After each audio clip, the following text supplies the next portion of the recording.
ইসলামী আন্দোলন বাংলাদেশ এর কেন্দ্রীয় কার্যালয়ে উপস্থিত হন বিশিষ্ট আলেমী দ্বীন খেলাফত মজলিসের মহাসচিব হেফাজত নেতা মাওলানা মামুনুল হক সহ আরও অন্যান্য ওলামায়ে কেরাম,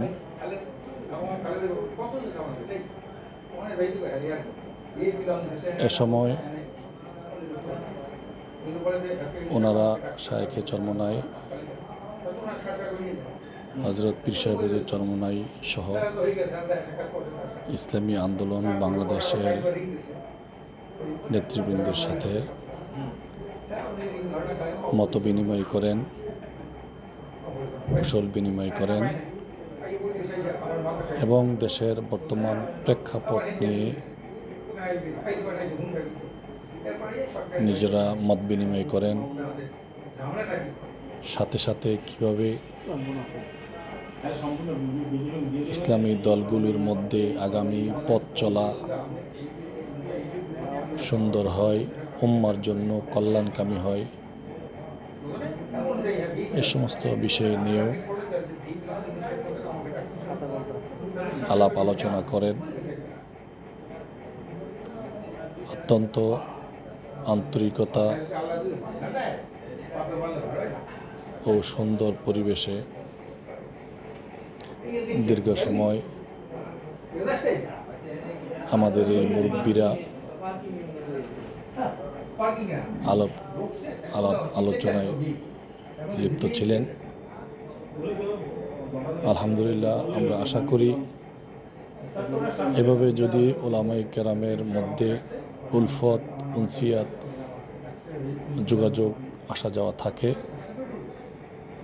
তাহলে এটা এদেশের জন্য, এদেশের জনগণের জন্য, এদেশের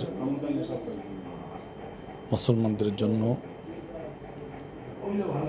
এক মাইল ফলক হিসেবে কাজ করবে।